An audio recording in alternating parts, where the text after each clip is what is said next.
All right, guys, we are here with episode 186 of Shackled City. We're gonna test these out. Our first look. Full cams.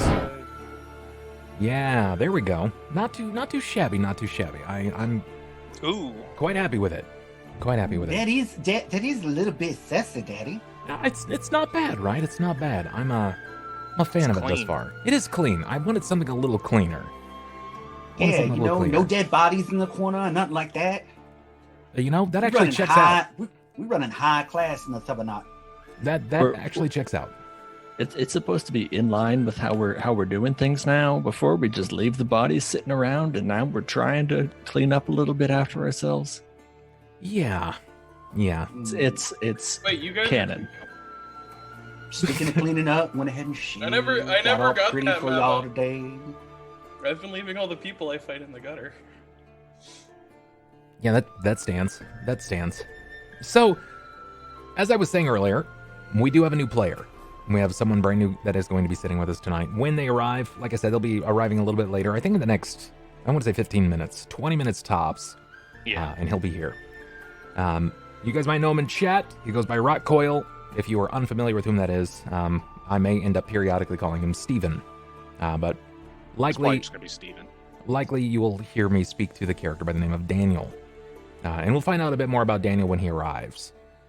In the meantime, while it is unfortunate that he's going to miss these details, because this would be invaluable to him to understand the state of the game, I think this is where I pass this over to Ronald. Ronald, This guy. why don't you set us up here, dog? It's been a long time. No problem. Like Jay-Z once said, allow me to reintroduce myself. I am the jabroni beaten bad guy kill. No, I'm just kidding. I'm not. Hi everyone. I'm XanderDarks. For those of you that know me, I play Ulhime, as it says right there. Yeah. So since it's been a while, do me a favor, everyone. Oh. Check under your beds real fast. Right, there's gonna be a downstairs. box under there. Okay. You put a Go box ahead and under my pull bed? it out. Yeah, I actually did that to everyone. Go ahead and pull that box out for me, and just go blow on it. Go. Just take off all that dust. Okay, all right. All right, everyone, open it up, and do me a favor. Mhm. Grab your chains Okay. and grab your locks, and get ready to get shackled in for tonight's Shackled Recap. Oh man. Yeah. That feels good bad all at the same time. I feel like we need a soundboard with like air horns. Yeah, like and, that sports music. Yeah. Yeah, I'll work on that for next session. How does that sound? Dude, if we have a game for Halloween, I'm gonna buy those like plastic like chains at Target, and just like the whole session, just wear it like a boa, and just be like, all right, guys, now we're really shackled. Oh God, no. No! Wait, do they gotta be fake chains? Yeah, because that shit's heavy. I'm not fucking The Rock. You can't just lift those things on my neck. I'm all like, let's go, guys, let's do this. Yeah. Well, you said that we need to be shackled in, so Yeah, I no, was going to get them out. Never mind. Not sure where you're going with that. I'm only mildly concerned. We do got to recap. So, I believe 3-4 weeks ago this is the last game we had. Yeah, almost a month now. Quite a bit has happened. Last I remember, we ended up finding out that the mayor had a wife, who was in fact Jakob's mother, who we also found out was a celestial. And Asamar, I believe, is what we pinned her as. She was the holy blooded. From what Severant the Beholder told us, or for those of you that are new, the mayor of Cauldron, he was in love with her, and Nabdatoran, his former general, killed her.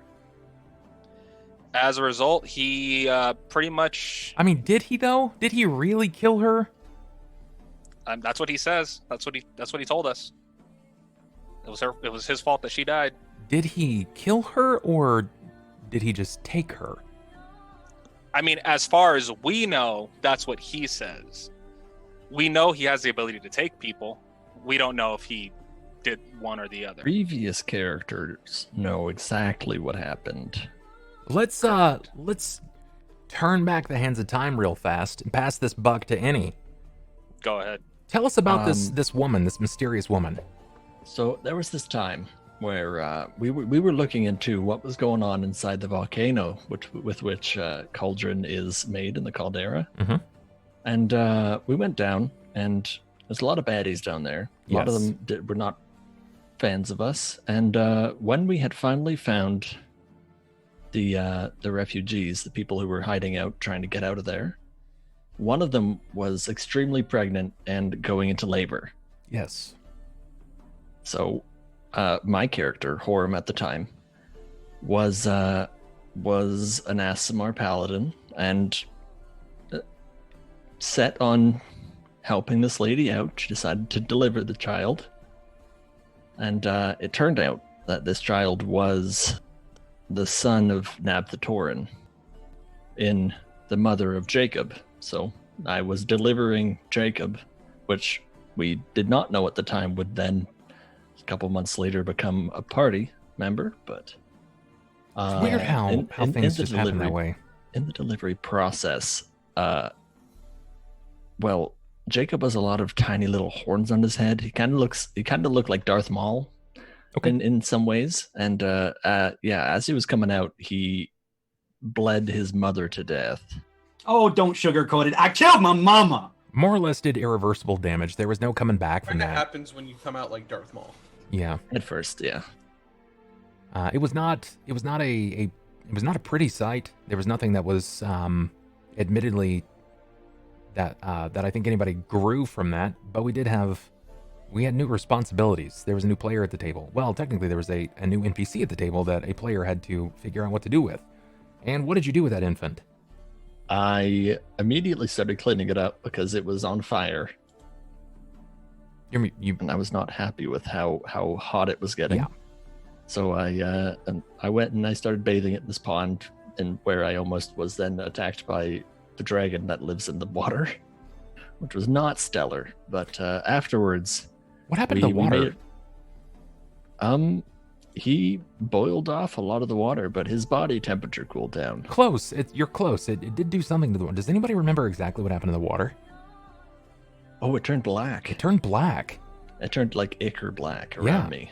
Yeah, as soon as like the child's toe hit the water and started to submerge, the moment that the body started to cool down, the water started to flush and spin out black, like oil around him. Yeah, tried to forget that part, hoping that there would be no further negative repercussions to turning all of the water inside Cauldron black. Now, you said that you had played Horum. Horum was an Aasimar, right? Correct. Aasimar paladin. What do you recall about Aasimars? Somewhere in their bloodline, they were touched by an angel. To some degree, or a celestial being. Yeah. Now, if you are an Aasimar, do you always know that you're an Aasimar? Is there any kind of immediately revealing feature that all of them have? Not exactly. A lot of them don't have specific features. It's very common for them to have blonde hair, glowing eyes, much paler skin, things like that, but it's not always a thing. Sometimes an Aasimar can be born and you have no idea that they're celestial touched. So then we know now that Jakob is 50-50. He's a half Aasimar, half tiefling. I think it's like 50, 25, Full 25. on annoyance. Yeah. I will not bow down to him being half celestial because of his actions more than because of his bloodline. So then I feel like this begs another question, and it's something that I've been sort of leading with for a while, but nobody's quite gathered, so I'm going to try to bait with this here. Mm-hmm. A while ago, something occurred. There was a cataclysm. You met Helm. Helm was able to touch the hand of Jakob. But first, you were not able to enter into the Cathedral of Feathers unless you had a form of purity about you. Why do you think Jakob was allowed in? Because of his mom. That's fair. Mom gave him a hall pass. Basically, yeah. Give him a hall pass. Do you think that this was on accident? No. Because you're a DM and you decided that somewhere along the way that was what's going to happen. This very well could have been Nab the Tauren's big play. Fair. Now, that would have been big brain. yeah, he went full galaxy brain there, and he sort of manipulated events. But who knows exactly how far that it's actually gone? Was this his plan all along? Was there a bigger play, and this was just a stepping stone, a move? He was pretty flexible with his plans. Now, some of you have come to know Nab the Tauren fairly intimately at this point. Yep. He's an asshole, but he's a man of order. He's very, and I can efficient, respect that. He's an asshole, but he keeps his asshole clean kind of guy. Very clean. Like, he has a bidet kind of clean. Leaves every other Thursday kind of clean. He's literally, it's going to be weird to say, but he's the kind of evil that would keep chaos and anarchy at bay. He's a form of tyranny that I think needs to exist in the world to keep other evils in check that we don't need to deal with. That's fair. That's actually a very keen understanding as well. He's the devil you can deal with. There is exactly. Yeah, he's a lawyer. Certainly a pecking order to life and life's events and the people that you sort of deal with. People doesn't just mean, your neighbor. It could actually mean your lawyer devil dad. It could mean the god that is above, that is sort of raining down and allowing you to do these things. In this case, yeah, he's a businessman. He's shrewd. He's very cunning. And you've been told by everyone how manipulative he is. You don't know exactly how far his plans go. Yeah, but even for a demon, he's surprisingly fair. He's secretive, but somewhat fair. Hey, there's a code of ethics in every layer of hell, my guy. If you don't stand for something, you're basically just get knocked down to the next layer. Yeah. Get stomped. I wonder how long it took him to learn, since he started more or less controlling the 507th layer of the abyss. Yeah. He's like, I think about I'm doing something 506 wrong. layers worth of learning. Yeah. I think so. Yeah. I think you're right. Man, Or that maybe first... at 507 if you count going down to the first layer, kind of. Sure. That first layer, real fast learners. That lot. Real fast learners. He's a lawyer or he's a shark. We now need him to keep saying demon shark is a shark. No. Not even a little bit. No. Okay, all right, let's bring him back. Now that we've sort of put some things back on the table, some things that I've been hoping would have been read sooner. What else has occurred? What else happened? Outside of that, we ended up putting a lien on our bathhouse. Okay. Thelsa's having her Ruby Convocation coming up very soon. And she was like, hey, yo, Uldubs, I need some collateral for this big party, fire festival. And I'm like, oh, okay, what's going on? She's like, I need the house. Yeah. And I'm like, you know what? I need to put the house on mortgage. Okay, all bullshit aside, essentially she did come to Ulhime asking for the bathhouse as collateral. Did she just yeah, no, that's up? exactly how it went. She was trying to take the deed. She Yes. tried to steal it first. Ulhime caught her, but he kind of thought about it and was like, at this point we can keep going back and forth with this. You're the enemy, I'm the enemy, we're both enemies. But at the same time, Ulhime was like, if I just give you a chance, will you trust me as I'm trusting you? And they kind of were like, okay, cool. Jakob, on the other hand, did not like this shit at all. He was for lack of a better word, completely fucking livid. Yes, Jakob was very pissed. Yeah. Jakob pretty much set out to say, everyone here has some stock in this bathhouse. We fought for it, literally bled for it. What gives you the right to take this? And Ulhime's rebuttal was, one, I'm putting money into it, and two, I don't really give a shit if you fought for it or not. I'm gonna do what I want kind of at this point.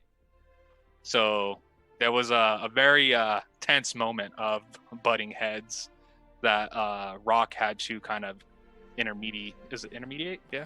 Yeah. Intermediate. Yeah. He had to step in You had between to be both the of them. arbiter of sorts here. Yeah. And it didn't end too well. Jakob pretty much was like, you know what, fuck it, do what you guys want to do, and kind of stormed off on his own. Well, he left with Cort, Yep. and then Ulhime and Thelsa went to Mavu's imports to hand over the deed for the gem. Yes. We found out that the banker was also the person holding the gem. Yep. He pretty much told Thelsa that the chest that she was getting the gem in can only be opened by her and her specifically, or him, once he hands over essentially the magic seal to her. So it would pretty much be just them two that would have access to it. Literally no one else could open this if they tried. I believe it was sealed by some form of blood magic or something else, but it's very specific to who can use this. Thelsa took this back to the Temple of Ouijas and opened up the chest, revealing the biggest fucking ruby that anyone's ever seen. Oh yeah. And inside of it was a chained person that we do not know who that is. I want to open this up. Well, first and foremost, before I ask everybody who they believe is inside of this ruby, I want to pass this story to Sniper, to Jakob here. You had some heated words. It was a very, very hot moment. Very important moment as well. Do you think that your character felt ignored in this? Do you feel like your friendships are being skewed? I want your take here, if you can hook me up with it. Sure thing. I mean, Jakob definitely feels like Ulhime is getting kind of drunk on his own power, so to speak. You know, that he's not taking into consideration the fact that this is a enterprise made up of multiple people, and even though he was brought in kind of unwillingly, this is still something that he considers home. You know, and while Very much so, yeah. While he probably could have, afforded to talk it out and probably would have been quite fine with Thelsa taking the deed, it's one of those things where, you need to at least consider us, talk to us. And Ulhime was like, fuck you. And yeah, their friendship, and it also doesn't help that in his mind, though Ulhime doesn't know it, he doesn't exactly trust Ulhime, because he also thinks, since he's remembered his past and remembered that he is in Cauldron for a nefarious purpose, which may or may not have already been accomplished, he was also told that Ulhime was waiting for him. Correct. So there's that extra layer on top of everything else. And you'll have a lot of information that is sort of Hold on. spiraled out. We're not done yet. It gets worse. But wait, Everyone, there's more. Almost forgot. People are disappearing still. Went below Cauldron, found out there's a greater evil down there. Fucking literally dragging people through the sewers. Forgot about that one. There we go. Yeah. It's a minor detail. I wonder if that one was going to slip by. I was like, do I get to put this in my back pocket for later? This is going to be juicy. I was like, hold on. I was like something else was something big happened. Something. Oh yeah, I ran across an eldritch horror. Yeah, something was making my knees hurt, and I was like, oh, that's right. It's making my knees hurt. Damn it. Yeah, I was like, my elbow's still tingling. It's either the arthritis or this evil thing. I feel like we got our player. He's right here. Nice. I feel like something that's gone completely unsaid. But we also know where Skellerang is. Yeah, he's below the mayor's house. He's just in the mayor's basement, and no one's really. I forgot. I know. I currently lost my stomach and had to deal with that before. Yeah. I could Who did the scrying spell? It was me and Thelsa, right? Hi, it was me too. I was there. Wait. Yes, we know where Scalarang is. It wasn't the scrying mirror. We went to Sasha and asked. And I asked Sasha to tell me where he was, and I'm supposed to do an errand for her at some point. But then that's right. Yeah, you'll be called upon to do an errand. Yes.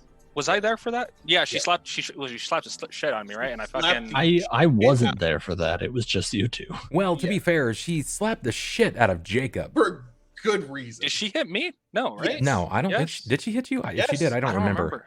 She slapped the shit out of him, if I remember. Oh, correctly. but it didn't hurt because it was non-lethal damage. And she was like, it just shot you across the fucking room, though. Yes, you can remove the fucking thing. No, we don't want to see her face. Just keep up the cardboard. Perfect. And this is our brand new player, guys. This is Daniel, aka Rotcoil from chat. Steven, that a lot of you guys will probably know. He is currently muted, it seems. Yeah. He's just like, hey guys, how you doing? I like how Ronald walks away and appears the twin at the computer. He's actually, believe it or not, guys, Ronald's playing 2 characters tonight. Right? Sweat emoji. Double the Ronald. He's got multiple personality disorder, and we're just seeing both sides of him. I've transcended from making 2 character sheets to being 2 people. Yeah. Yeah. That's it's weird, man. Yeah. Yeah, and somehow, one is cooler than the other.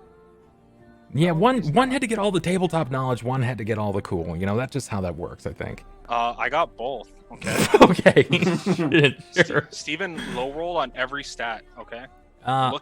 Look at his face. I mean, albeit fraternal, he does look a lot like you. Just saying, throwing that out there. Let me close the blinds because Steven looks like he's about to be obliterated by the sun. Oh, I mean, he actually looks like a human and not a shadow. That's kind of nice. Yeah, he doesn't look like an unlockable player. Yeah. New players entered the ring. Oh, man. Ronald became a Smash player right there. Yep, new player enters the ring.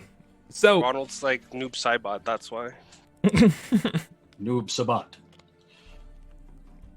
I can buy that. I believe it. So before we get into the introduction of a new character, I'd like to take a moment and have us go around the table and make sure that we get through proper reintroductions and talk about where their character is sort of mentally at the moment and a couple of things that's happening for them that they're concerned with. I want to know specifically about everyone where they're at, because I have a plethora of notes. I have about 30 sticky notes. I also have about 4.5 Google Doc pages worth of notes that I've taken. But I want to know now an up-to-date moment. And I want to start with let's give it to Ulhime. Give everybody a chance here to think, because I know that Ronald thinks about this sort of thing a lot. So make sure you introduce yourself, tell us about your character, and then tell us a couple of things about, like, 1, where they're at mentally, and 2, what are they looking forward to or what are they fearing right now? Higher one, Ulhime Shield Bearer, Palmet Cleric, black guy, dwarf, okay? So if anyone asks. God damn it. In terms of overall mindset, I mean, looking on it now, the lawful neutral path is pretty much in line of what he's kind of going with. It's more or less maintaining order, less about being the less mundane laws of Cauldron, and more or less maintaining the order of life in the city itself. So, I mean, at this point, he sees Nab the Torrent as a necessity to maintaining that order, knowing that there's darker things beyond the abyss and in the hells. Even Mephistopheles, he doesn't see so much as an issue. Would you be inclined to say that angels immediately view devils consistently as a problem? Yeah, but at this point, it's kind of one of those things where Ulhime's kind of dealt with them, and he's like, well, all the stories that I've read and all the things that I've heard, it's not so cut and dry. There is a need to maintain order, but I feel like looking on the side of angels, even in demons, there's that aspect of tyranny and pride that gets caught up in it. That causes the problem, and Ulhime doesn't really have that he has a pride, but it's not in a sense of I want to be the one to maintain everything. It's in general, as long as things are fine, then I don't care about who's, running things for the most part. Mindset right now, same thing. He's kind of on rocky ground with Jakob. He kind of got to the point where he feels that he's trying to make decisions, and a lot of his inaction has caused a lot of problems. And now it's gotten to a point where Ulhime would rather act without consulting anybody than not do anything at all and have something transpire. I would say, if anything, he holds the vampire attack as a personal burden on himself. Does he feel guilty? Yeah, I would Guilty. say he would. Yeah, I mean, for the most part, it was kind of one of those things where he kind of, even at one point, I felt like he pleaded with the group to want to do something about it, and it was too late. Okay. So now it's, if I have to do this and you're going to stop me, then you're going to be an obstacle that's going to be moved aside or destroyed to kind of make sure what I'm trying to protect is going to stay safe. Fair. All right. Let's continue across the top. Cort. Shit. I'm that one dude who isn't the obscenely, weirdly magical, deitic entity within our campaign. I'm a human. I have a sword, and that's kind of where that list ends. Well, I mean, you're a little more than that, especially now. Now I have a robotic stomach, but that's, spoiler alert. Currently, at the moment, my big what's on my mind is the town that I came from was burned down, and it turned out all along Nab the Torn was the one who burned my town down. So, kind of pissed at him at the moment. Second thing, my stomach, as previously mentioned, is now a washing machine. It made me immune to drinking poison, but now I have a robotic stomach that is a weak spot, a detriment, a cool trick to show off at parties, a whole bunch of things. And on top of that, I gotta worry because Skellering just be down in the basement for fuck knows how long at this point. Why aren't you running down there and getting him? Well, because the whole robotic stomach thing, the whole coming to terms with the guy who murdered my entire town. So you got like bubble guts is preventing you from saving the town guard captain? No, there's just a lot of shit happening. There is a lot of shit. You're not wrong. There's always a lot of shit happening. How are you We're not feeling gonna though? talk shit about Sir Maytag. How is Cort feeling? What's his mood like? Rattled, angry, determined, still just as fucking confused about his group because everyone seems to still be fighting. Everyone still seems to be on different alignments. Everyone seems to have deeper motives other than just, hey, we need to help the fucking city. Would you say that he is on edge or anxious? I wouldn't say on edge, as more as aware. Okay. If that makes sense. Like, he's not like shaking, like looking around every corner, but he's keeping an eye of everything around him. He's making sure he knows how to get away if he needs to, and just being aware of situations in general with a more focused nature. Okay, cool. That's good to know. Thelsa, next in line. I am Thelsa. I am a sorcerer, now half-elf, but prior to some recent events, I was a pseudo-demon. Yes. If I'm going to start from beginning, like the first 3/4 of my life was pretty trash. Mm-hmm. And I was treated like a Cinderella in a house of wicked stepmothers. Sort of, yeah. Except my mother was the only one I liked, and it was the rest of the family that was less great. And so I decided to get away from all that and took off and started getting into an adventuring campaign with some people I wasn't very fond of. So I just murdered them all, and then I went back to town and helped my family out again. You garnered a bit of a reputation. And murdered my family. not the kind of reputation that you really want to come home with, but it's also not something that was spoke of in the living world. No, yeah, it's not something that people really knew about, and that was kind of the intention. Yeah. Until, one of the people from the underworld came up and was like, "Hey, by the way, we're placing bets on you down there." yeah, he certainly did. Which you found out that you had a bit of a moniker. Yeah, down there they refer to me as the Mistress of Malice, aka Mom. Yeah. And I can't wait to go down there. Tell me about some things that your character's been thinking about. What's been on their mind a lot lately? She's truly prioritizing the church over all else at the moment. Okay. She very much sees the incident that happened in this church prior, where she passed away, but not really. Okay. Since she was saved and then put under a charm or like a compulsion spell, which was the beginning of her removing her family from this plane. And she wasn't very happy about it. I mean, she didn't really want them to die. She just wanted them out of the way. If they ceased to exist, it would be great. Correct. But she didn't want to kill them. And afterwards, she went to work with the what do we call ourselves now? Do we have a proper title? The prior flurry.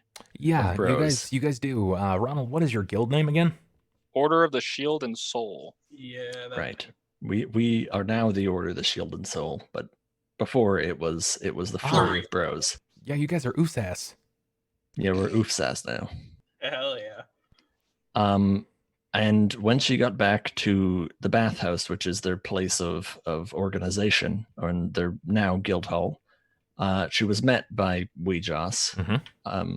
And I know this was actually her and not some furthering of the compulsion, because of when I went to the church in Sassarine and looked into the pool of truth. It made me just think of Harry Potter when he looks into the pool of water in Dumbledore's chambers. Sure. A little more involved than simply tithing a memory, but it was like third person, and it would show me what truly happened, not just the event over again. But I saw that it was truly Weejoss in some form who came down to talk to me and asked me to be her champion.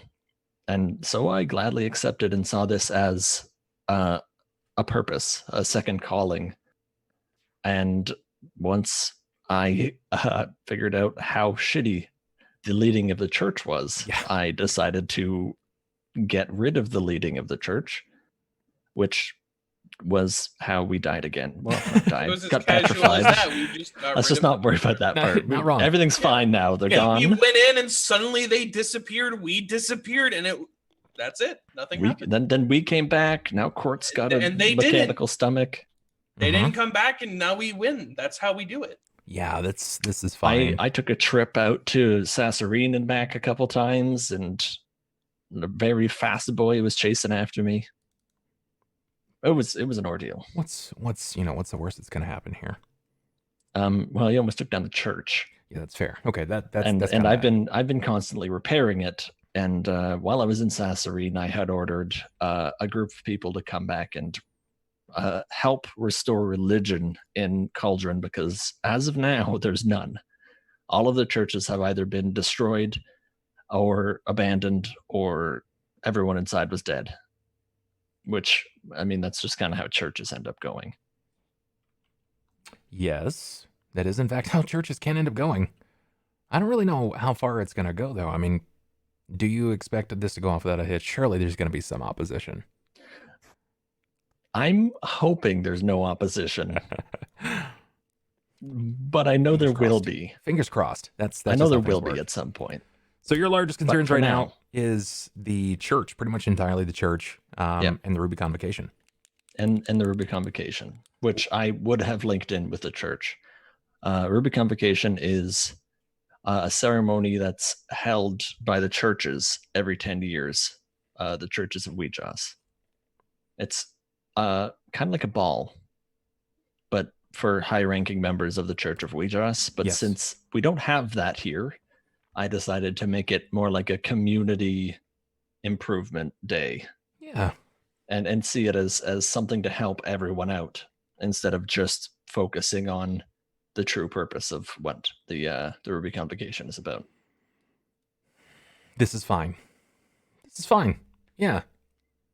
I'm stoked. I want to see how it plays out. I mean, you got a lot of other things on your plate though. Tell me about Thelsa's mood. She's pretty much constantly stressed out. Constantly stressed. She, along with what Ronald Ulhime said, she doesn't want to have to deal with her party all the time. And she would rather do things her own way and not involve them than have to go to each of them and have them like agree to a cause, especially because of the negative view that most of them have of her as a whole because of what happened in her past life. Would you say that you're finding your party to be a bit of a nuisance at times? A nuisance, yes, but not a hindrance. Okay. I still see them as useful and as people that I would appreciate. Just oftentimes going behind their backs is a lot simpler for me. Sure. And I don't mind doing so. Okay. Are you trying to say that we make things difficult? All the time. What? Give at least 46 examples. I mean, right I now, could. Right, just like you have 8 seconds to say all 46, or it doesn't apply. Yeah, otherwise it never happened. We're fine. How about more? How about just combat in general? There's definitely been more than 46 combats, and I know that every single one could have been done easier if I could just wish them all to death. Fair. Yeah, no, yeah, that makes sense. No, they certainly could have gone easier. And that leaves our last immediate existing player that has been introduced thus far. We've got Jakob. Jakob, tell us about your character. Whom are they, first and foremost? What are they? What are some of the things that are on their mind right now? What's their mood like? Well, hello, everyone. I play Jakob Rivers. I think the chat consensus is he is an assling. Oh. You know, that's what they went ahead and aimed for.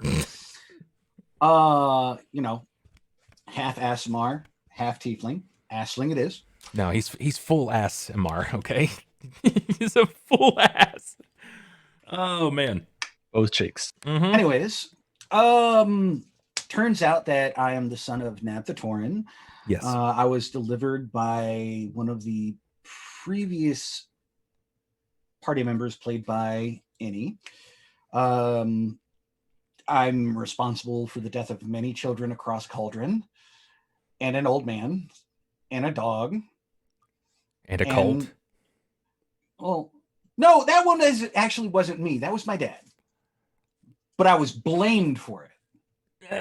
But I was responsible for the fall of Celestia, so that might be a little worse than killing a couple cultists.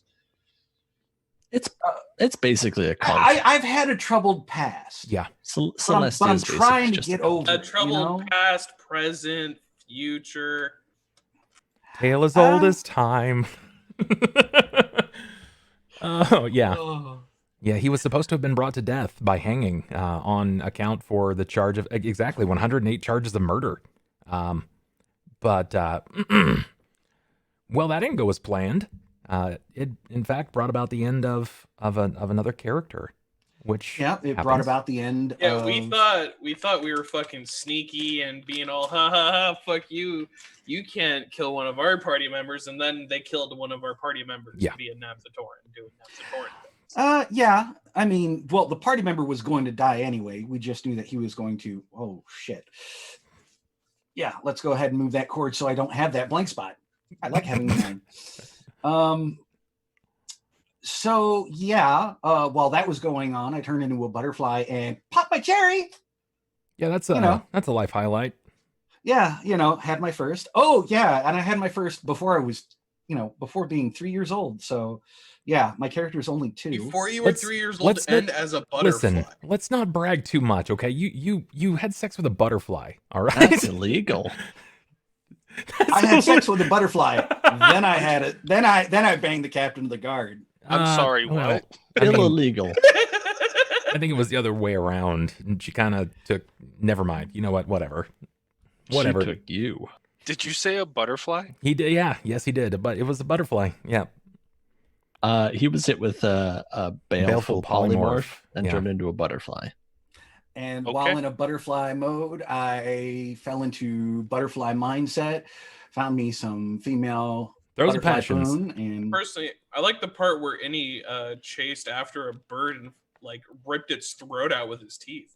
Yeah. While he was just kind of fluttering by, Didn't have access to his spells. Yeah, I was hit by Yeah, so wild you went magic, and feral. it completely eliminated all of my magic.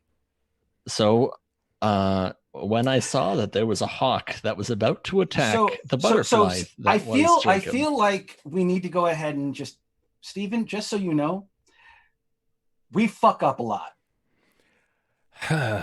I have no idea what you're talking about. It's almost consistent. There's not a lot about it. It's almost. I mean, consistent. take it from Captain Maytag. Things I've read the clip can, notes.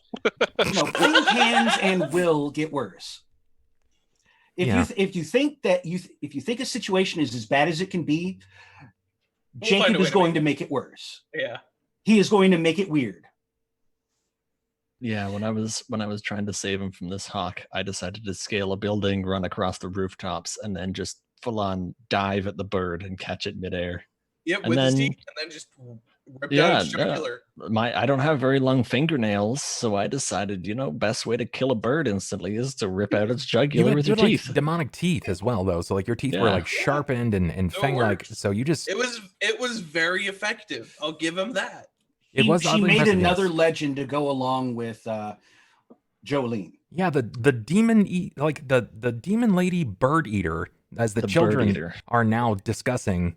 Because I like, landed she did all I this in landed- front of a little kid, like a group I of little landed in kids. an alley, and there was a group of Listen. little kids just looking at me as I looked up at them with a bird in my hands, with blood pouring down my face. And let's just say, they slept like babies for the rest of the night. Yeah, And I'm have sure a they visitor did. to push them out. Yeah, I mean, that wasn't at all traumatizing to them. But anyways, back to the Asling. Yes. He is currently in possession of a potentially world-ending weapon. Okay. He is the son of Nap the Tauren, who is the big bad evil guy that we're all trying to kill. He's just recently got his memory back thanks to a bitch slap from a dragon. Yep. So he knows who he is. He knows how old he is, and he knows that he was actually kind of forcibly created for everything that's been going on. And he can't really deal with it. Yeah. No, I don't know anybody who could. It's like a lot of stressors. So right now he's a member of the guard. He's actually the lieutenant. Mhm. Yep. Lieutenant of the town guard, which is all of like 5 people. Because, First Flame, Yeah. vampires, hags, all kinds of bullshit happening at once. Mhm. Yeah. So, yeah. Also, he kind of just like is on the verge of just saying fuck it all and, going losing his mind. But yeah, that's kind of him. I mean, Dude, you're 3 years old. You're too fucking young to just retire. Why are you like literally a fucking how is Linkin it that Park he's song? 3 years old and he 3 has years a old, larger you- body count than anyone here? How does anybody else notice that? Like he was literally just declared different words, mind you. He just said, "I'm one step closer to the edge, and I'm about to break."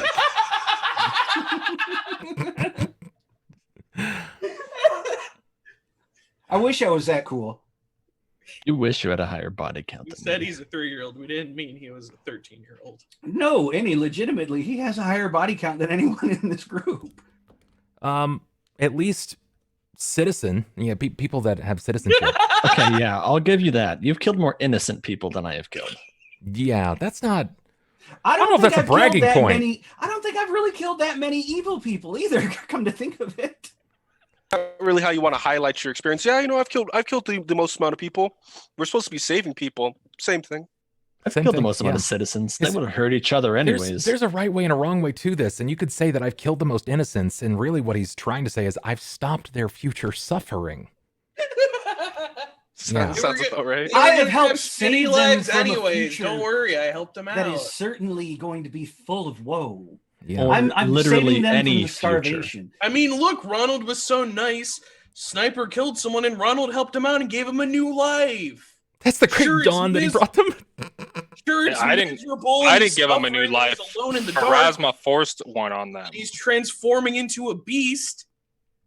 But Ronald gave him a new life. Basically, Jacob is, just speeding up the rapture. Hey man, one step closer to the edge, and he's about to break. Right. Well, He's on the edge of something. we certainly caught up there. We want to do an introduction. At least give us the skinny on Daniel. Tell us whom and what Daniel is. Is he also part robot? Is he half god? What's going on here? You have like a robotic chest we can I combine. am in fact human. Oh, shit. Right. Plot twist. I'm not Black. fucking. I'm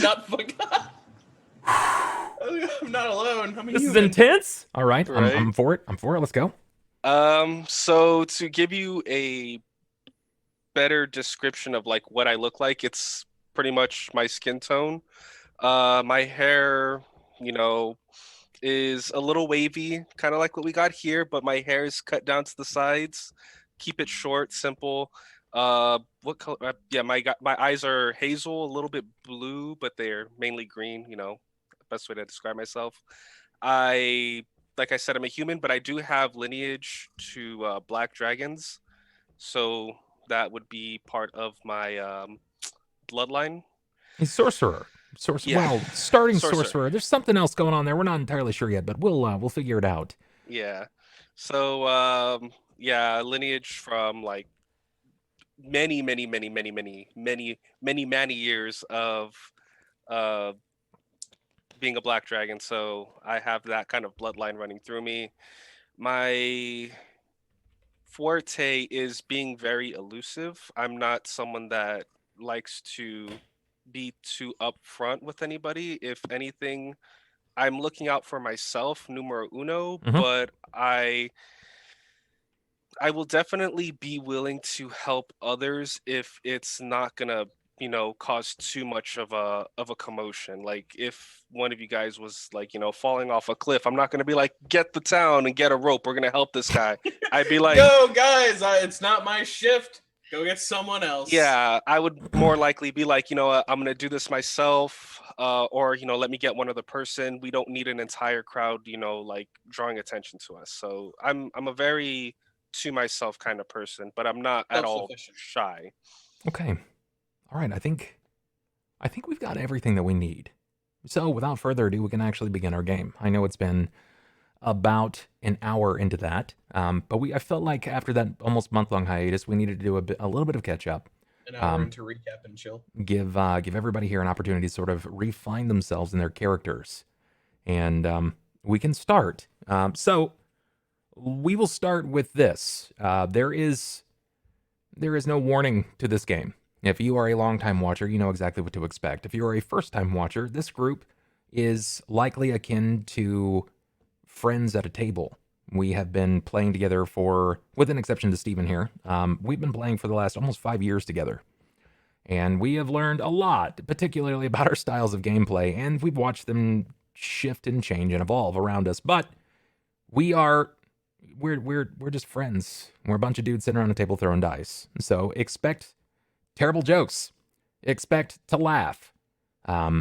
Expect to have some cringe moments, because that is also simultaneously incorporated, particularly in this group. We've got them. It happens. So if you came here expecting some top tier gameplay, you might want to check another channel, but I'm not going to lie.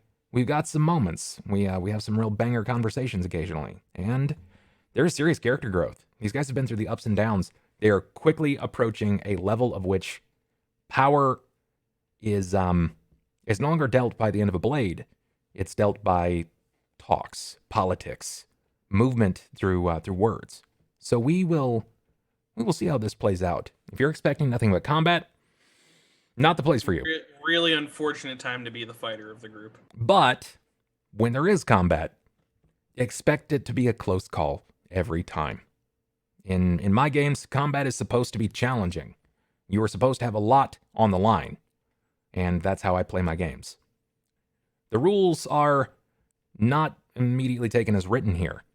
We don't really go with a rule of cool, but we go with a rule of narrative, what makes most sense. And if something doesn't seem right, well, it's probably because you don't have all of the information. So don't sweat it. Don't lose your minds. You can ask questions in chat. Doesn't mean I'm going to answer.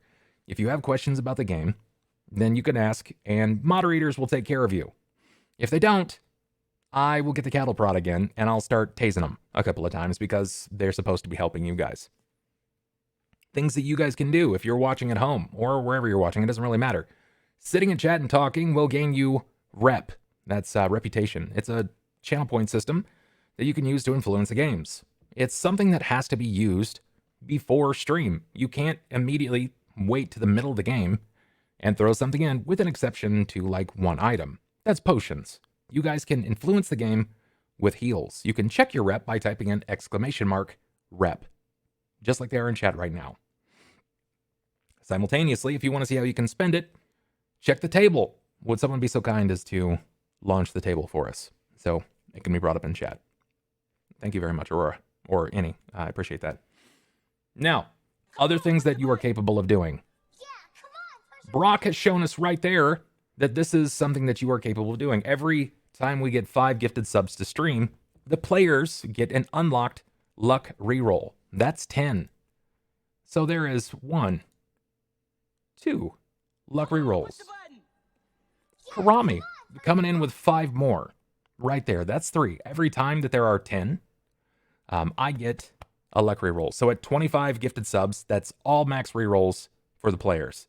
At 50 gifted subs, I get all of my rerolls, and I can force them to be used at any point in the game.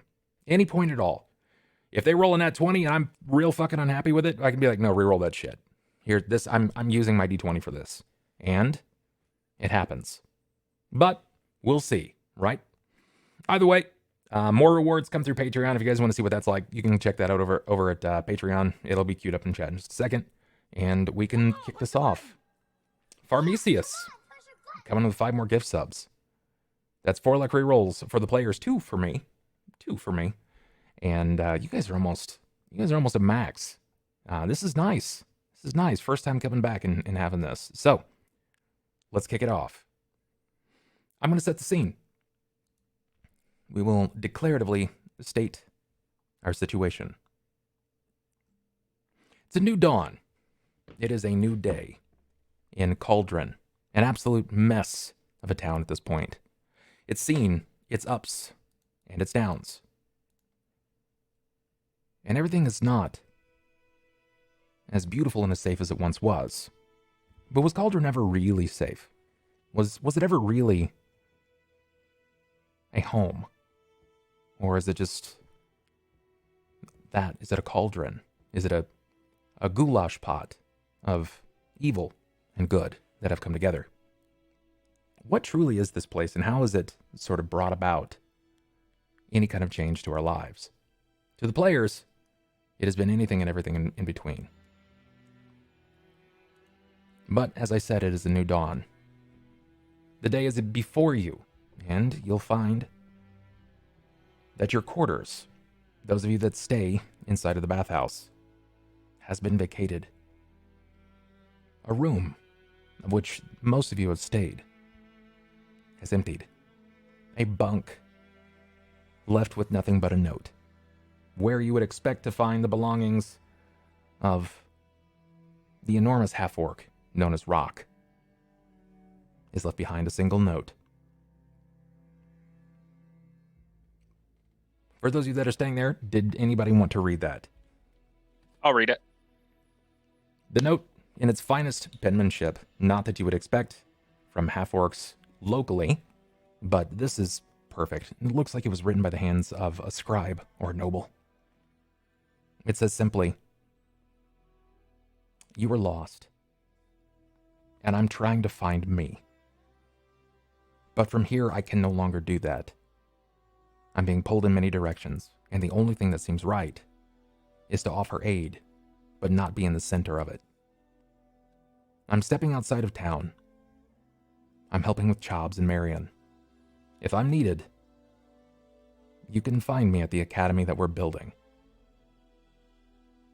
Sincerely, Rocks the Thox, the Marks the Larks, the whole name. But you get the picture." Yeah. His bed has been made, pristinely so. It's almost militaristic in the way that he's left himself. And that's there before you.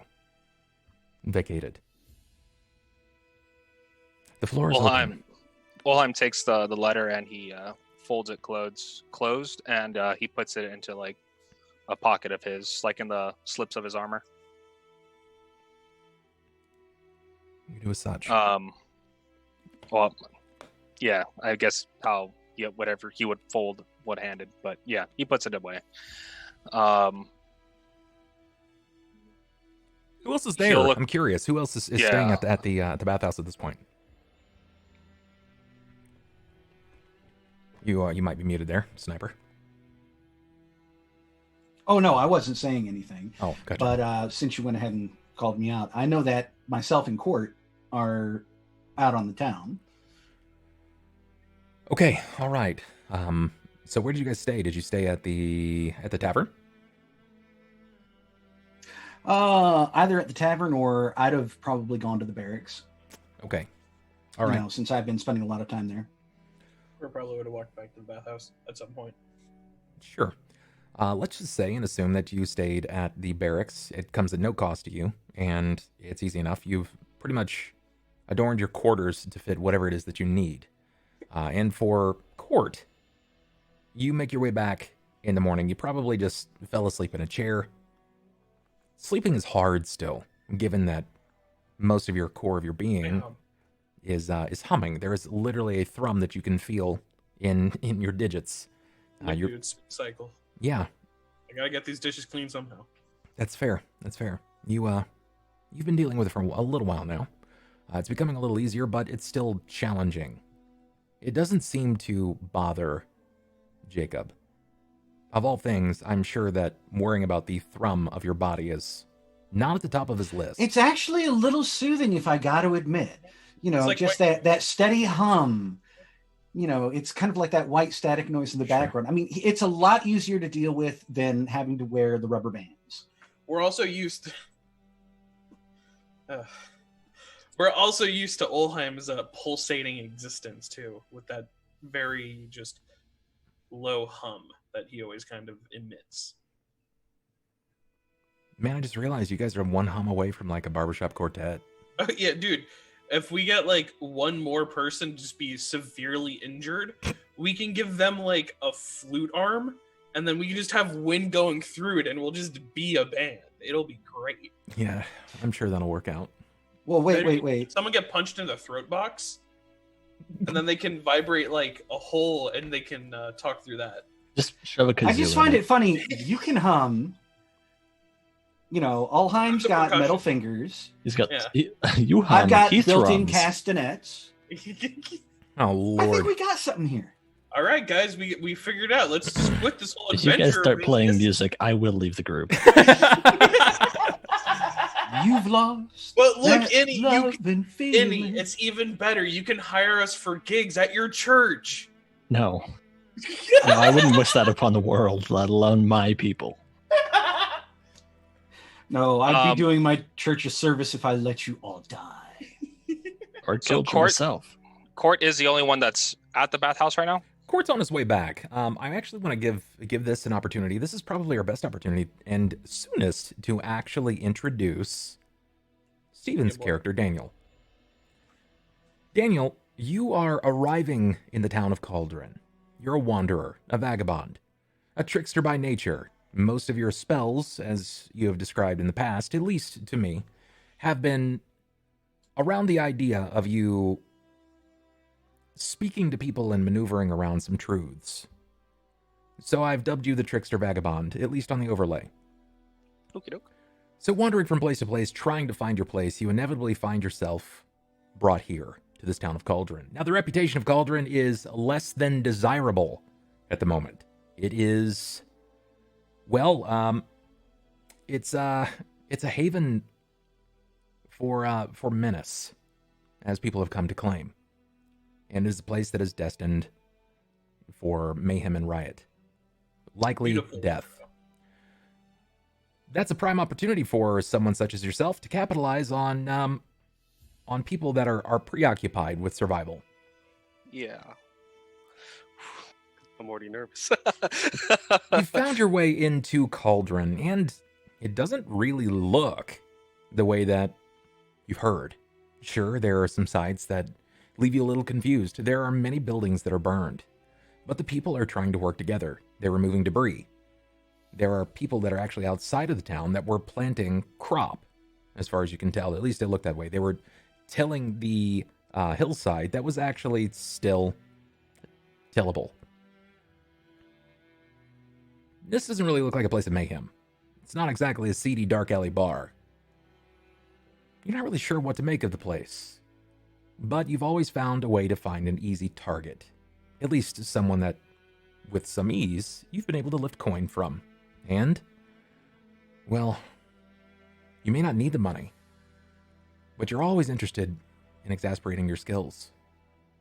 Reminding yourself that you've never quite lost the touch. Your training was long and arduous. Your mother didn't exactly make it easy for you. But you remind yourself frequently that without practice, without reason, you will fall into the slums and the dregs of, well, anyone that is less than you. And sure enough, you find your first mark. A boy, probably between 16 and 20 years old. Looks to be decently built, but brandishes a breastplate.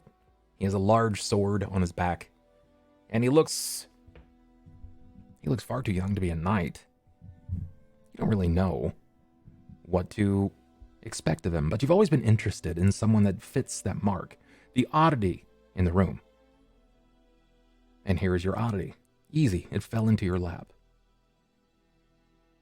And sure enough, at his side, a belt pouch. It looks like a coin bag. Do you take advantage of the situation? Do you move up to this individual? You're muted. Sorry about that. Before that, are there any people within like close proximity with him? He's traveling alone. He's pretty much traveling down just the left side of the street. Most everyone else is sort of preoccupied. They're minding their way. They're making their way to the market. They are focused elsewhere. And to see a hooded figure walking through the streets, not uncommon.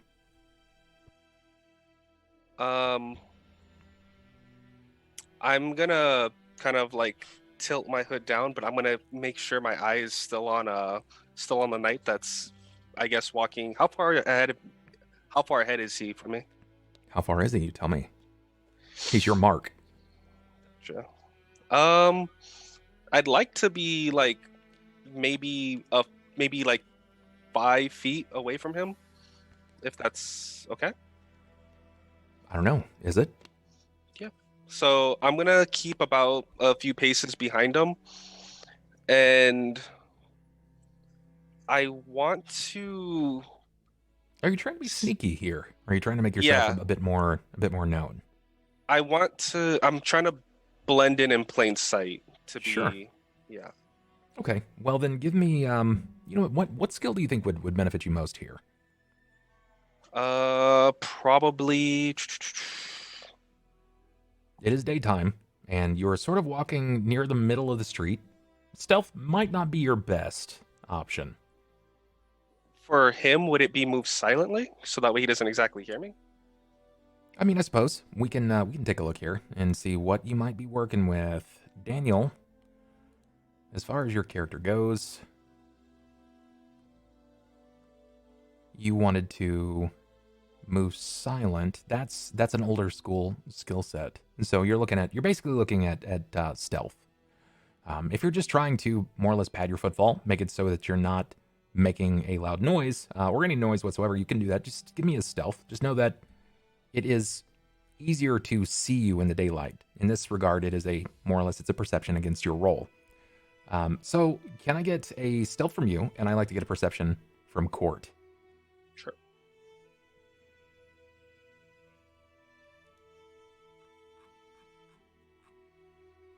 Okay. You got a 30 in stealth. Not bad. Now let's see exactly what occurs here. 1 second. My cat was all up on my keyboard. Left. There it goes. I'm no longer hearing the die. I'm not sure why. The die died? If you can't hear the die, just a heads up, I can't hear the music either if there is any. Do you have your sound turned off? No, everyth's turned on. It's strange. There is music. There is music for sure. But I need that perception from you. Yeah, I'm coming. It's right there. There we go. I hear the dice now. Excellent. Remember you have 4 luck rolls. No. There's gonna be better things. Oh yeah. Okay. All right. I'm oblivious anyways. Sure. Whatever.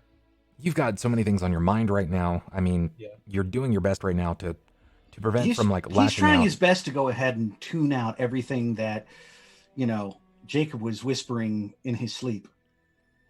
Yeah. Don't play with my butt. Don't play with my butt. That's a weird thing to whisper, actually. I can fix that, guys. Give me just a second. Looks like we have a mild sizing issue on the die. I got you guys. Everybody calm down. There we go. I hope that helps. Rolled a 30 into a nat 1. Just so everybody's aware. Basically, I saw him a mile away, right? Yeah, no, not at all. Shit. Your focus is elsewhere. You probably got a lot on your mind. I mean, a lot has occurred recently. You didn't expect someone to move up into you into broad daylight, of course. Now that you've found your way to stepping up near him, Daniel, what is it that you do here? I'm gonna actually make myself known to him. So I'm gonna act like I got hit by someone like backing out of one of the stalls, because we're walking through like not an alleyway, but like the main road, right? Yeah. Okay, so if there's like a stall nearby and people like walking in and out of it, I want to like bump into a person but act like I'm falling and reach for his coin purse as it happens. Okay, give me a bluff then. Yeah. Let me see. Let's see your bluff. Okay. What does this look like? I want to know what it looks like. Are you really hamming it up here, or do you think you're Oh no! You're muted. Keep clicking off of that. So as I'm walking, the person that's backing out from the stall, I'm gonna bump into, but as I'm falling over, I'm gonna fall back, grab the purse, and then kind of like fall on the same side where I have it, so it looks like I'm like hurting from the fall. Okay, sure. So you wait, you follow for a while before inevitably you find that there is someone that is backing out.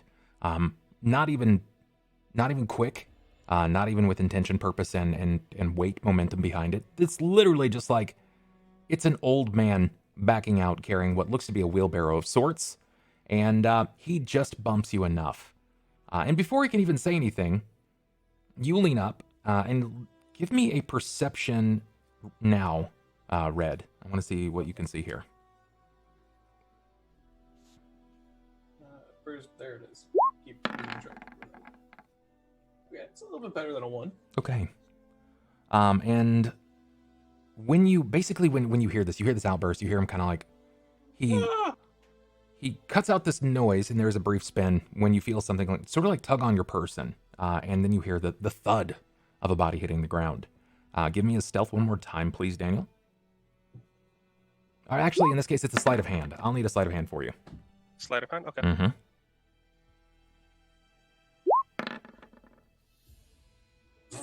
It's really, really, really good. Sure enough, there is this abrupt sound, almost what sounds like a choke or a push, before inevitably you hear, "Oh, I'm so sorry," and then you feel this something kind of drag down your shoulder, grab onto like your side, and then you hear the thud of their body, just smacking the soil, smacking the earth. Do you look back?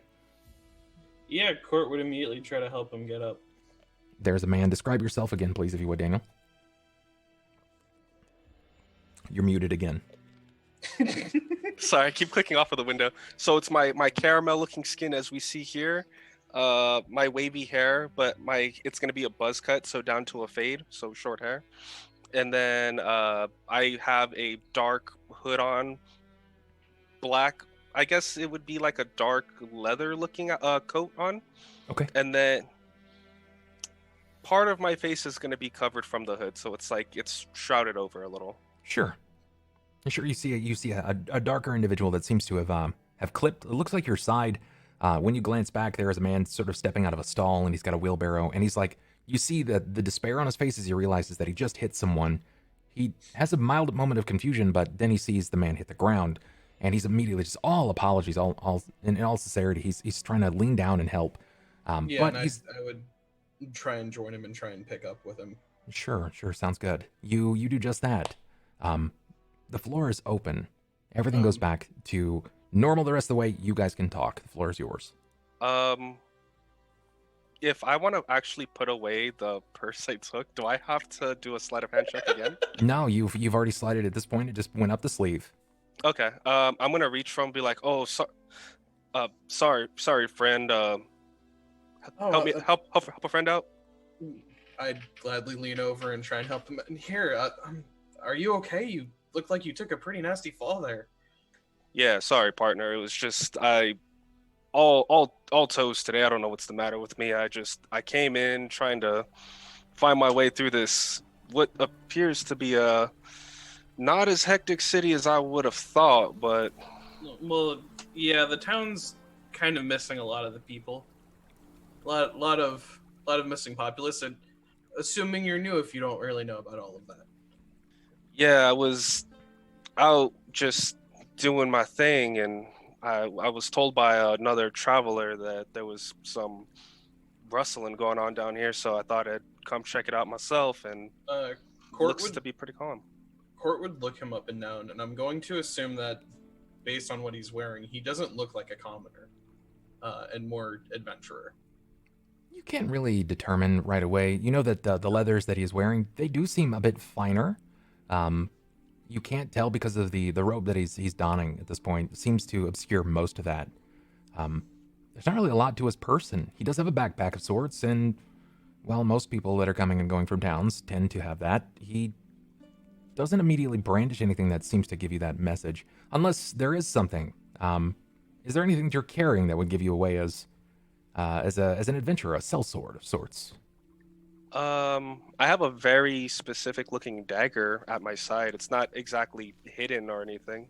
It's just it's a plain dagger, but it's a crisp style, so like the blade kind of like waves, and it's a teal color dagger. It's nothing like no diamond studded. Yeah, no, it's not anything diamond studded. It's nothing like crazy. It's a weapon that was given to me by my father, but it doesn't do anything. It just looks really nice. Yeah. Well, I'm glad to see that you're in town. My name's Cort. If you ever need me, do you need anyone to help you find your way around town? Thanks, Cort. Actually, yeah. Sorry. Part of my terrible introduction. Name's Daniel Martin. Folks call me Danny, though. It's good to meet you. And Cort's gonna just kind of scratch his head. Do you want to go to the tavern? I'm not much of a drinking man myself, but I can enjoy the company. There's usually a bunch of people there. Maybe you can find some new people. Yeah. Or you can, if you're here to help with the guard, there's the barracks, and he's gonna kind of point down the way. When he says the barracks, can I see that from where I'm standing? No, I don't think so. The way that the town is designed, it is in fact designed like a bowl. Okay. So where you are at, you're currently entering into town at like the high road. So when you start peering over the rooftops, you can see that there is what looks like a lake in the center of town, and everything just sort of dips into this sink, this decline. You're not sure how or why that is, but the one thing that seems to matter for this town that they're pretty prominently proud of is the fact that the walls are these. It's a 50-foot tall black malachite wall. The actual overlay that we're using here is a resemblance of the type of stone. So this overlay itself with the swirls of the silver and the black, this almost onyx look to it. This is what the walls of the city look like. It is black malachite. And it's huge. Not to be made by human hands. There is history here, and I'm sure if you delve into that history, you'll figure it out. But if you're curious, straight off jump, it is magic. Not the walls, but this place was created via magic. Okay. I'll look back at Cort. Yeah. So I guess a little bit of company wouldn't be too bad. What's making a few friends ever hurt anybody, right? No, well, we can also meet up with some of my friends if you want. We have a bathhouse. Doesn't really work, I think. It's an interesting note to you. This teenager more or less explains to you that him and his friends own a bathhouse. This is a place of luxury for most people. Not everybody can venture to it, especially if it's an upper scale bathhouse. That is a luxury. Most people will clean themselves in like a river or a lake. So to go to a place like that, well, that speaks quite a many things. We ain't got many bathhouses in Greyhawk, but I can sure just kind of like look at my arms while I say that. Clean myself off a little, I suppose. Oh, well, we can go this way. I'm gonna pat him on the back, be like, right after you, friend. I'm gonna put his gold back, and when I pat him on the back, do you actually hand the gold back to him then? I'm not gonna hand it to him. I'm gonna like throw it like. Does he have like a pocket that I can like slide it onto? I'm wearing armor. He's basically it's his belt loop. So yeah, I'm a knight. Oh. It's just on my belt. You more or less at that point. My utility belt. You on the way down, you more or less you undid the string and slipped it off his belt side. So Gotcha. Your choice is to try to slip it back and tie it in the same fashion, which admittedly was probably very crude, or you could be like, oh, I think you dropped that, and point. Yeah, I'm gonna drop it on the floor from my sleeve and be like, hey friend, I think I might have snagged your pouch when I fell. Do you want this back? And Cort's gonna just kind of like look. Right, he's not like he's gonna look to his left, doesn't even know which side his coin purse is on. Like what? Thanks. And he's gonna grab it and tie it back in the same very unsafe position.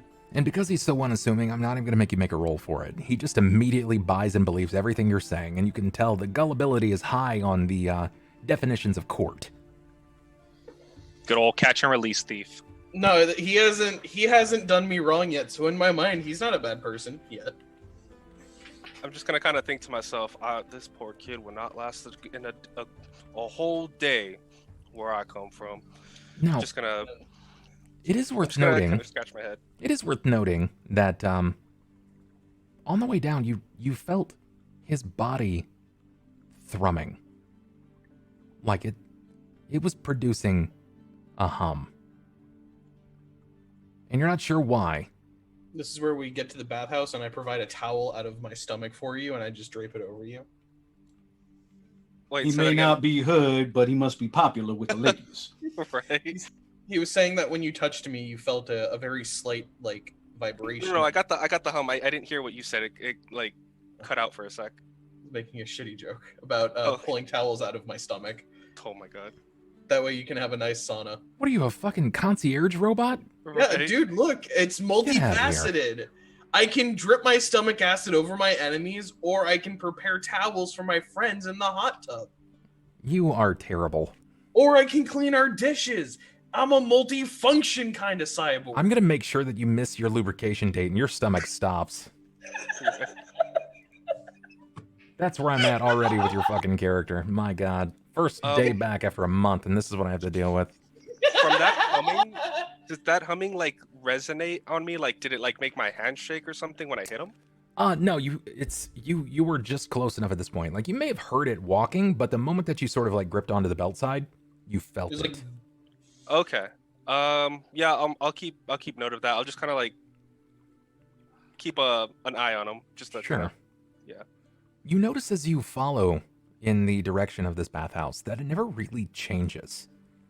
The hum is still there. You are certain it is on this person. Now, either he has a totem or an amulet or a relic of magnanimous power, or he has some my serious presence nearly vibrating the area around me. gastrointestinal issues. You're not really sure. I'm no way of knowing immediately, but it's I like entirely to imagine it's just a constant stream, just no.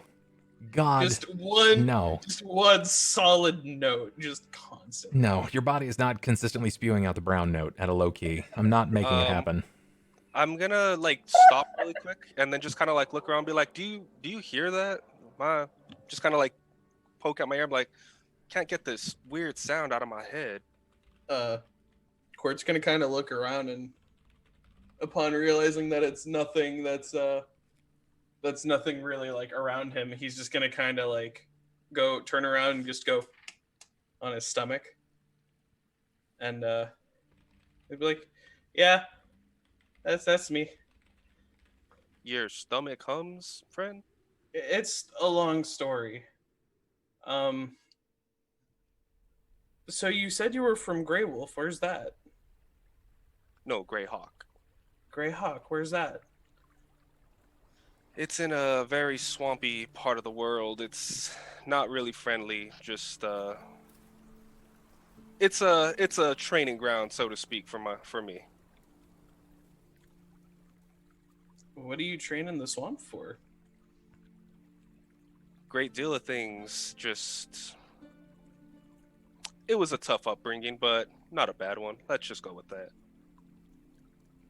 I like this bayou boy. It's it's my favorite. It's like, I grew up in a swamp. Yep, a swamp. It's good already. For the record, there's nothing wrong with your story at all, but I will consistently find reasons to rib your character for it because I do it for all of them. It's me and my swamp. Yeah, Get out of my swamp! yeah. No loitering. That's right. I like that boulder. That's a nice. That's a nice boulder. Yes, that's a nice boulder indeed. All right, now we have that introduction. You're heading in the destination of the bathhouse. I want to make sure that we get something from both Innie and Sniper here. I want to know what your characters are doing. Well, let's see. It's morning at this point, correct? Yeah, it is. Yeah, so with morning come, it's time to go ahead and check in with the commander of the guard. Yeah. So he'd probably go ahead and speak with Kiana, or at least peek in on her, see if she's... Proud of you. You remembered her name. Yeah, it helps, Chad, this is a defining moment. He played as this character for about 70 sessions. Well, I would say probably closer to like 45 sessions and forgot his own name.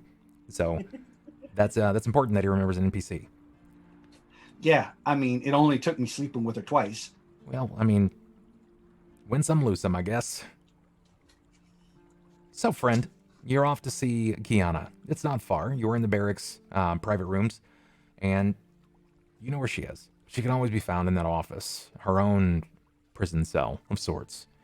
she's married to her work, or she's, well, chained to it. Whatever the case may be. She's shackled to it. There you go. There you go. That's why you get some pay, I guess. I don't know if it's big bucks, but you get some pay. So you're off to see Kiana.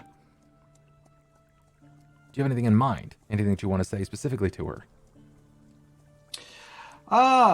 Nothing in particular, though he would probably mention the fact that there did seem to be a rash of missing persons reports coming from the lower levels of the city, and he was personally investigating one involving a little girl. He probably asked if there's been anything else going on,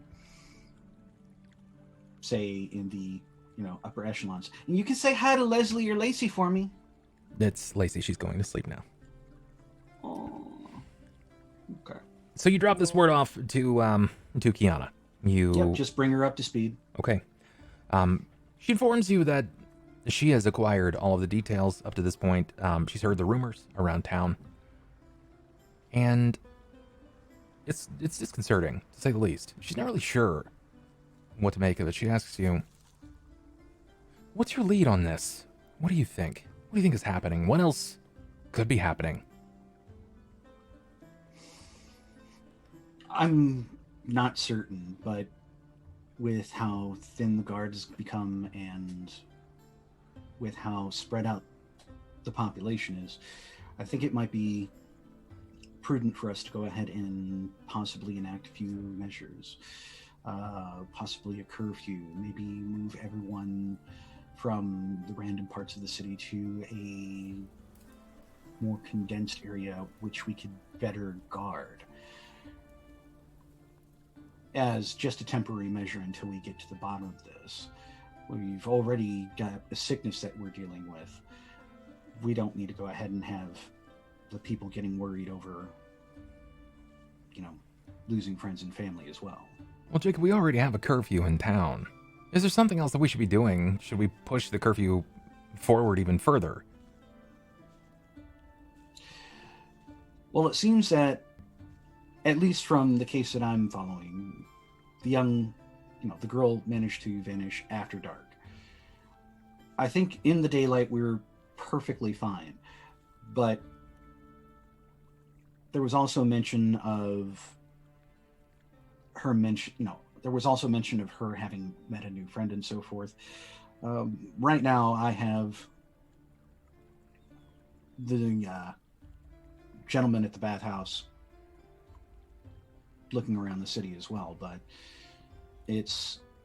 Well, I suppose... I can only go ahead and throw theories out. This might be some creature just taking advantage of the situation that we're in. I guess just keep your ear to the ground and let me know if anything else comes up. What else can we do? We're, as you said, short-staffed. There's only so few of us at this point, and while I'm grateful that you took helm for a day or so and gave me enough sleep, which I can't even lie, I probably slept the entire day.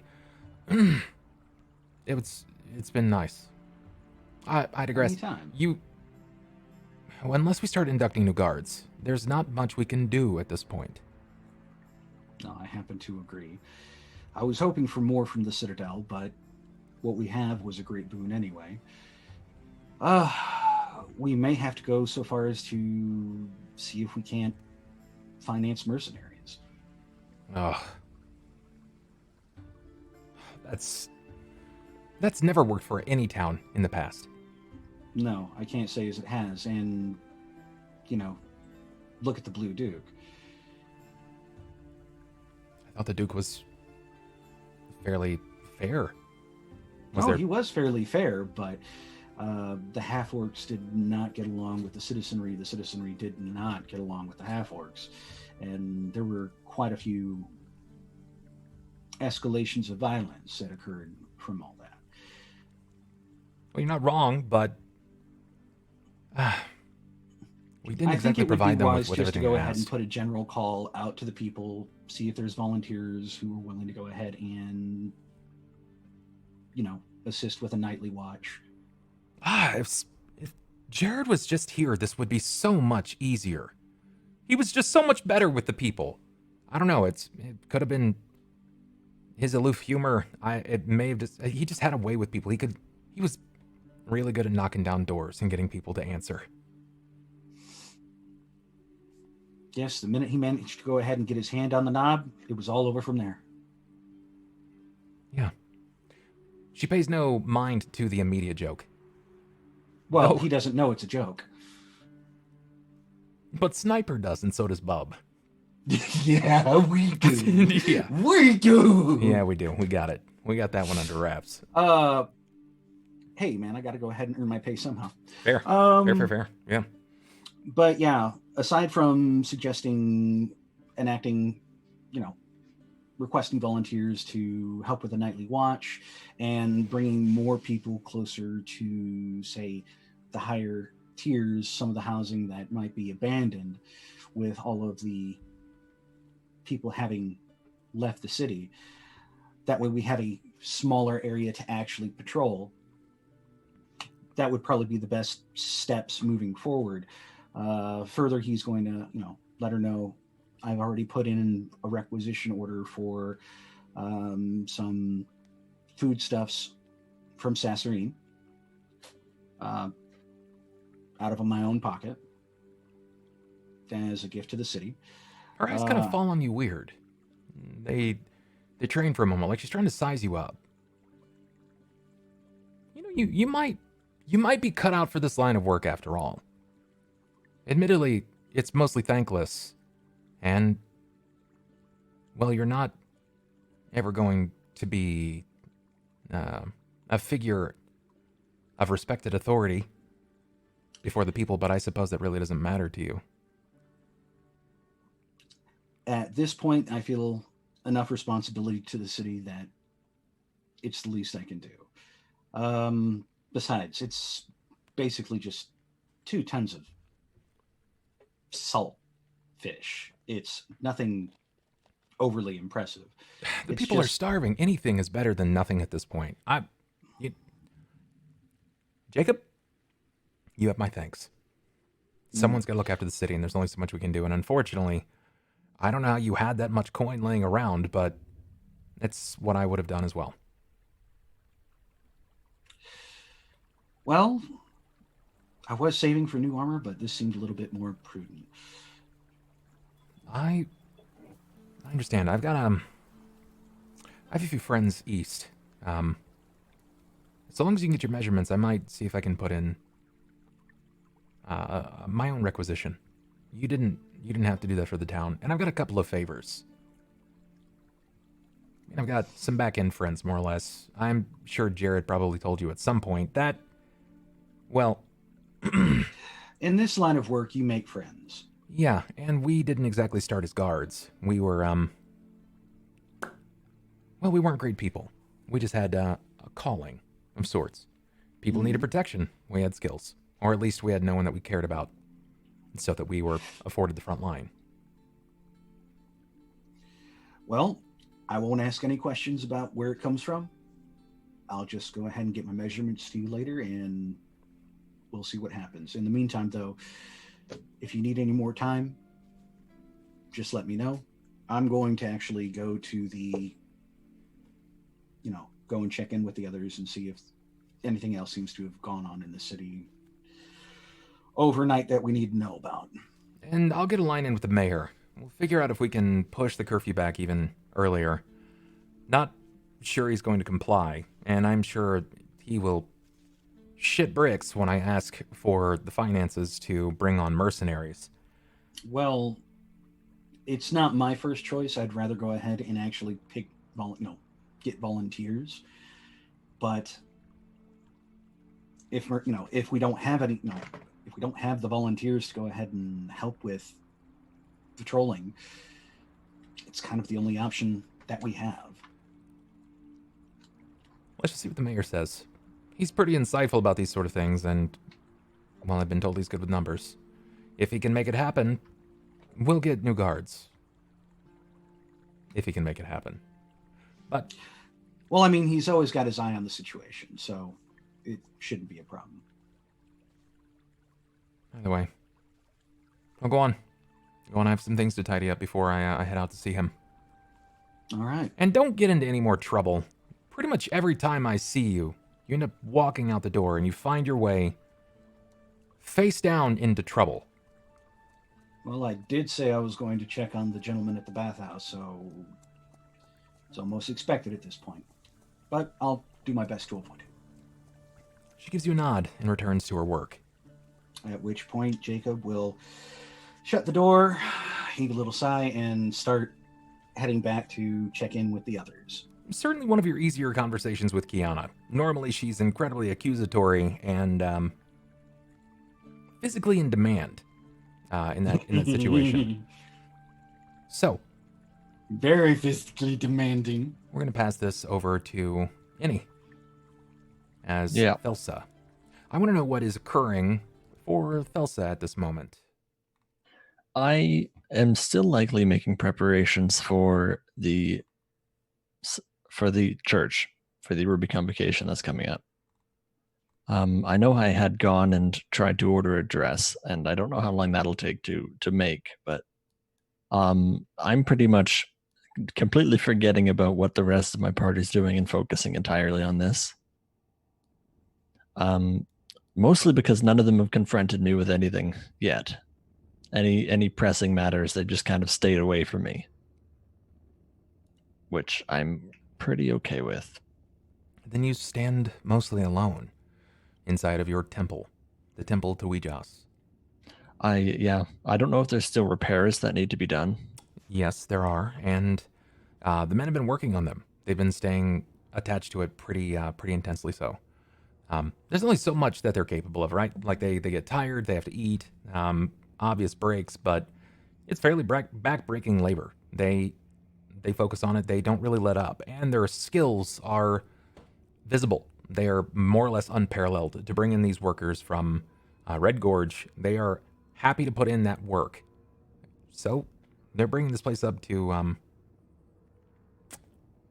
visual point of just an unbelievable state, far further than what it was before. The extra work that they're putting into the small flourishes in the stone, the sculpting that is going into it, it's incredible, and it's sort of coming back to the name of a point of pride for Cauldron and a point of pride for yourself. But for now, you stand in this vacated chamber that is larger than most every other building inside of Cauldron. This enormous hall. Most people would find this incredibly ominous, but for you, what is it like? It's almost homey. It feels like somewhere that I feel like I need to be, and somewhere where I'm accepted, where it's something that I have never really felt, because even at the bathhouse, I know that most of my compatriots have negative feelings toward me, and I never really felt safe, but here I feel different. So it's somewhere I prefer to be than most other places.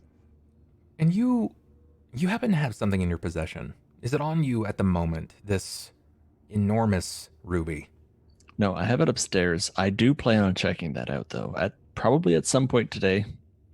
But I would probably stay downstairs and clean and probably do my best to assist the men from Red Gorge as best I could, the Masons. Okay. But I mean, there's only so much I can do. Exactly. You can only do so much through your spells, and at some point you start becoming a hindrance to their work if you're staying in the way. So you understand that, you recognize the position here where you're just letting the skilled labor be just that, skilled labor. You said you did want to look into the gem, but you also wanted to see to, this sort of this quiet point between your allies. Which is first? I would probably handle the gem first, because I figure if I figure out what's inside, that would be information I'd like to share. And probably quickest is best. I'd like to know how you intend to go about this. I would likely cover the box in something while I carry it through the streets, because I do not want anyone to just kind of, I don't know, have mean looks about it. Sure. So where are you taking it don't then? want that Are idea. you actually taking it to the bathhouse? No, I wouldn't be taking it to the bathhouse. I don't like. I trust my fellows, but I don't think they'll know. Ulhime had a look at it, but he couldn't tell what was inside either, and the rest of them I don't think would either. I didn't They see the seem- gem. You didn't show you the gem? No, you wanted to view it on your own. I only escorted you did. to the temple, and that was it. You did express that you, after you've discovered what it was, that you were intending to show Ulhime, especially since the collateral of their, their home at this point is on it. It's true. I had thought I had showed him, but no. Then I would likely head to the bathhouse first to gather Ulhime, and if he doesn't know, take it to. He's got good eyes. Okay, all right. Then I've got an idea for this. This is actually where we're going to take our first and only break of tonight. We're going to take 5 to 6 minutes. Everybody go ahead and head off to the bathroom. Do what you got to do. When we return, we're going to bring all of the group together at one central focus point. The introduction of Daniel to the inner party. You'll see just how much they don't quite work together. And how? Are you trying to say we don't agree on every topic at every time? And That's exactly what I'm saying. To the T. You're gonna meet our team. Meets the team. Mexican standoff. Everyone just pointing fucking spells. Everyone pulls out their weapons, stares at each other intently. Yeah. This is fine. This is fine. We're all friends, but only one of us leaves here alive. Yeah. Fucking I'm ridiculous. sorry, my friends. I must kill you all. Does that mean you just get to leave all of a sudden, Ulhime? You can just walk out? I'm guessing It seems like an unfair advantage Oh to me. shit, he left. We're going to take that break. Okay. Give us 5 to 6 minutes. We'll see you guys in just a moment. Don't go too far. And if you do, make sure you come back because, well, things are going to get interesting, I think. So see you in a minute.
All right, everybody, we're back from our break. I hope that wasn't too terrible. Forgive me if it was, or don't. I don't really care.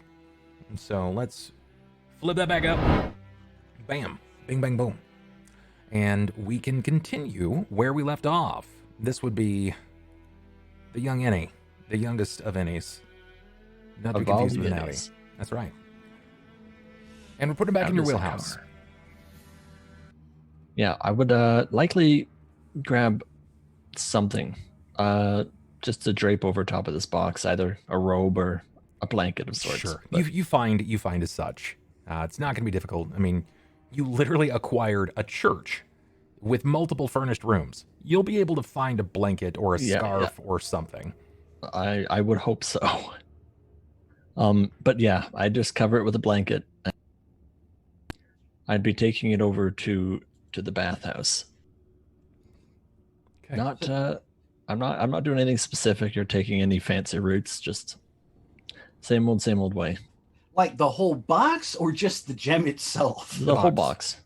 The box. Okay. If someone steals the box, they you, can't get the gem. Stuffing this gem in a blanket and like shouldering it up. Puts it down broad, just one large breast, like it's a tumor. I don't know what's going on. Sorry. If someone tries to steal it, I'll just turn around and hit him with it inside this paper bag. You would murder them. This thing is that large. You would kill them. Okay. All right. So we've got this. I mean, people aren't really going to mess with you anyway. You're not like you're brandishing a weapon, but you're wearing the very obvious robes of the Temple of Ouijas, which people have thought that it's been closed for a long time. So to see someone in these very obvious robes, they realize that you're part of the clergy. Now, it is dire times, so I can't rule it out as a possibility. I'll leave it to a die roll. Give me a 15% range. Heroes the one you have a homeless person trying to High. So 86 85 up. or 86 to 100. Got it. 8. Yeah. It was either high or low. I'm glad I went high. Yeah. 0 opposition. Things go smoothly.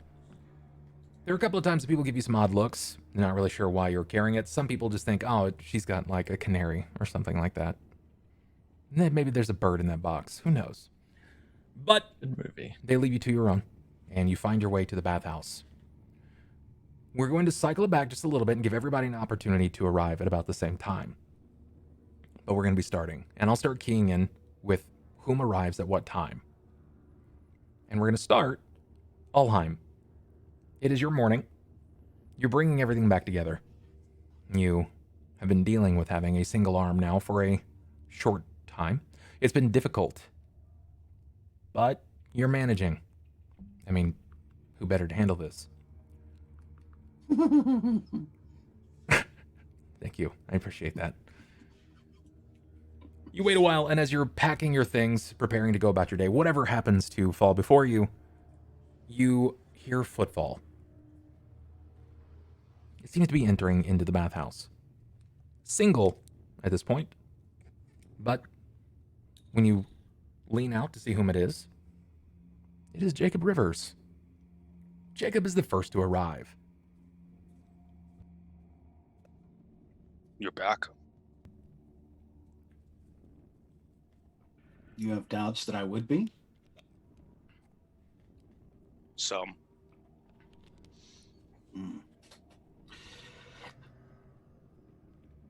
I won't let a disagreement go ahead and ruin a friendship like ours.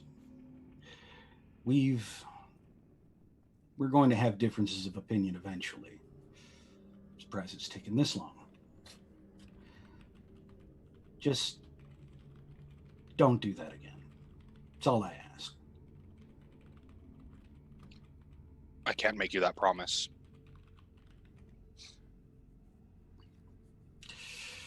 Well then, we'll see how the next time goes. In the meantime, anything happened last night worth noting? Something that you're probably not going to be too fond of hearing. Let's be honest, I'm part of the guard now. I'm never fond of hearing much news that isn't good and proper. And he'll walk over to the large table that seems to always be there in the midst of the room and have a seat. No. Let's hear it. What seems to be going on? Sorry, I don't know why it's funny to me that I'm gonna break your soul, but it's a personal, out of character thing I enjoy doing to people. Sorry. What? I found out more information about your. Oh no.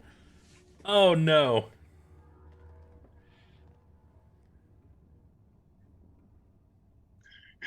Give me a second. There it is. There it is. No, there it is. I didn't know this was gonna happen right now. I found out more information about your mother. Annie, give me a perception, please. A long pause draws from the very confused Jakob.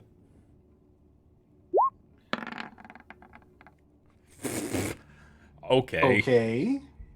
No, he doesn't hear shit. Pharasma farted, apparently, in another realm, and Annie caught it with a 42 on Whipped perception. around. Jesus Christ. Just want to whip around and look at the Pharasma fart from across the sky. Yeah, she I just whips want her around. to be aware and looking at her. It's a long whippy one. It's Like a door squeaking open. Yes. Or when you sit down in a chair and everyone blames it on the chair, but Yeah. you really know it's not the chair. We know better. We know better. But yeah, that's what he says, and I'm guessing obviously with the 42, he hears us. As you approach the bathhouse, you hear the resonating bassy tones of Ulhime, the Pommet dwarf, as he seems to be explaining to someone, I found out more about your mother. Do you pause on that note? Do you go in? What do you do here? What does Thelsa I would do? likely just stand outside the door and wait, because I figure this is an important conversation for him to have, and maybe even more important than what's going on with me. Sure. How have you...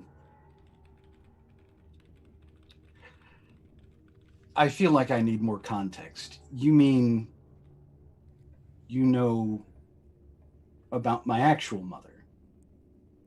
Correct.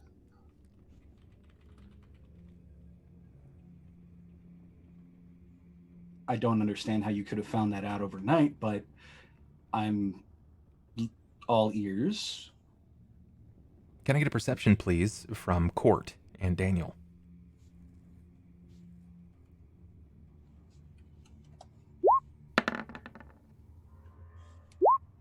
Not a one.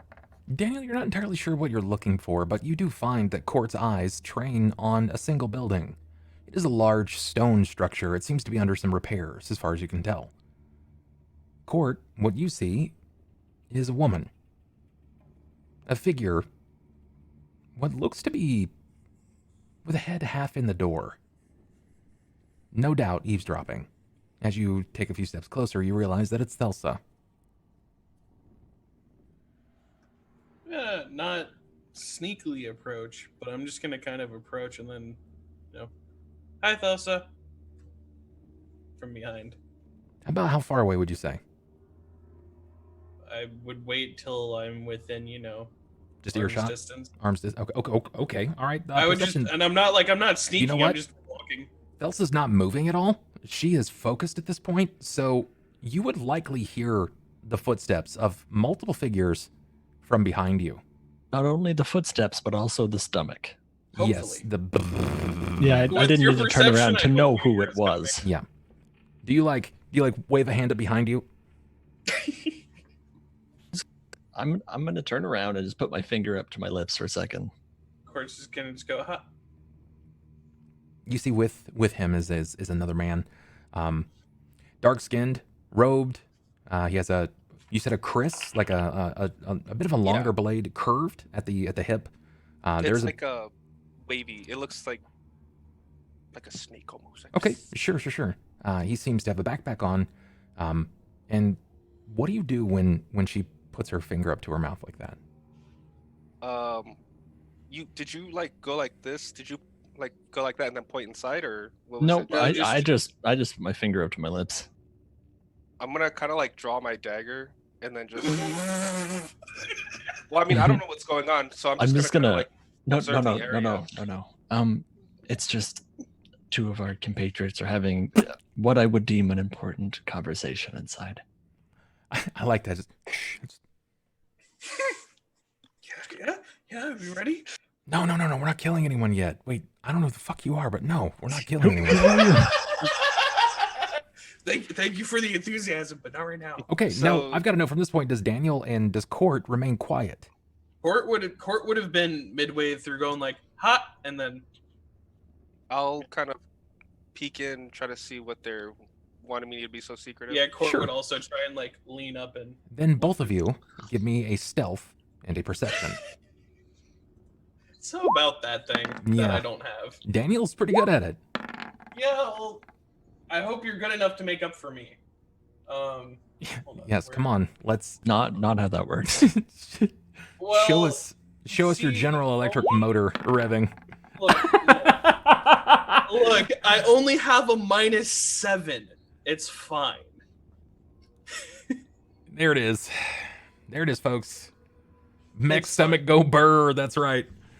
Dude, Oh, naturally Trying to be all sneaky, standing, Thelsa. I have a higher stealth than your roll right now. Yeah, me too. I walk quieter in heavy armor. yeah. Just gonna kind of look at Cort in disbelief, be like, as he's making noise, going that way, I'm like, All I'm imagining is like Thelsa looking in the door quietly, then Steven looking through the door quietly, and then I'm just over him just going, doom, doom, doom, doom. I'm just picturing that he was like leaning in, and for a moment he was quiet, and then he started farting in his armor, and it rattled. You know, Knowing it's in this situation when you say that, when you express it like, I've discovered more information on your mother, and there's a pause, and you hear the I think you're gonna need to explain and give some more context here. There is that lingering pause before you hear, as you both can hear and see Cort walking by the door, and then hang his head in the door like he's trying to listen. You don't see or hear the other two, but Cort. They absolutely see me, and Cort's just gonna kind of stick his hand in the door and be like, "Hi." He's, shh, we're listening. Ulhime would put his hand up and just kind of motion for like, give me a minute. Cort's be like, "Oh." We put the door back on this place, right? Fuck no, you didn't. No, a clockwork worm fucking crushed through the floor and out the door. This thing is a porthole of disastrous proportions. It's I would- huge size category hole in the wall. I would still motion for him to give us a minute. Cort's gonna like go behind the portion of the wall, but also still, you can still see the back of his head.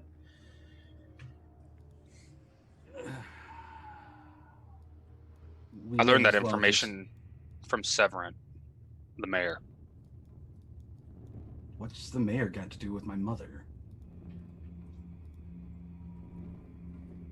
Ulhime kind of just looks over to the table and grabs one of the bottles of wine that's been left there and pours into a cup. And he just takes a drink for himself. Has no Is that effect why he at all. kicked me out of the room? He was married to her, Jakob.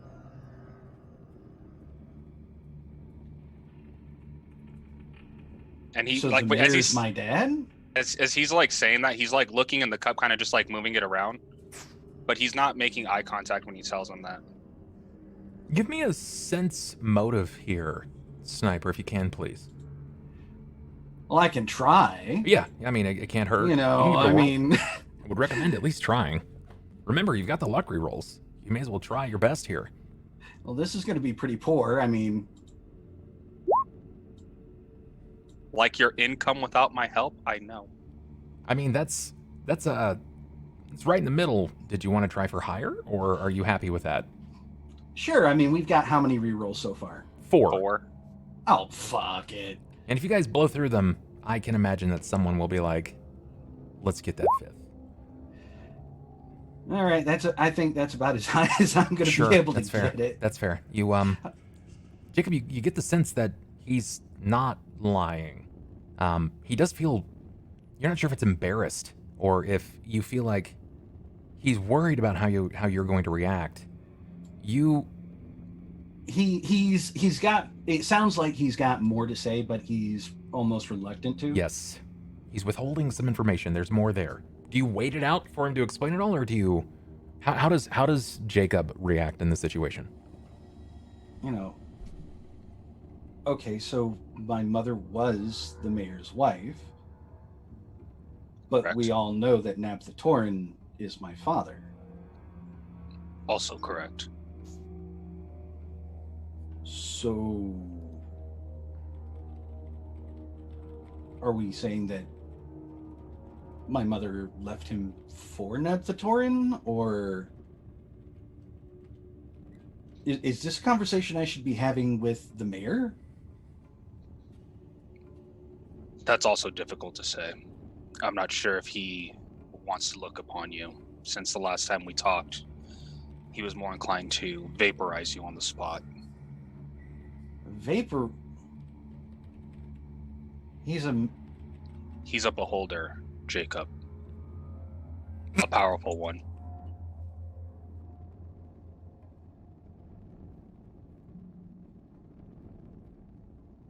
Does he know that? He looks over at him and just like gives him that like, I mean, nobody has ever mentioned that he was a beholder, and I mean, I know what a beholder should look like. then you're familiar with illusion magic and what it can do to one's perceptions. Well, of course, but so the mayor's a beholder. My mother was married to a beholder. And somehow or another, mother to child by Nabthatorin. Correct, but she was also celestial blooded, Jakob. She was an Asimar. Okay. It makes you part angel. I believe the term given to your kind isn't tiefling, but Nephilim. And he's just going to kind of look over himself, and I must take more after my father. Where did you get this information? I've been talking with the mayor, Jakob. I've been trying to get things in order. In order to do that, I have to work with people. So, we've been working for a beholder. That's correct. Are we certain of his motives? He's keeping order to the city, and that's all that matters at this point. Any ulterior motives are his own, and as long as they don't conflict with the people and their livelihood, it doesn't matter at this point. Did my mother know he was a beholder? I don't know.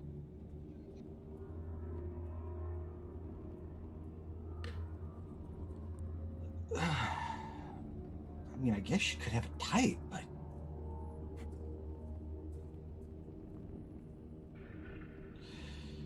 Okay.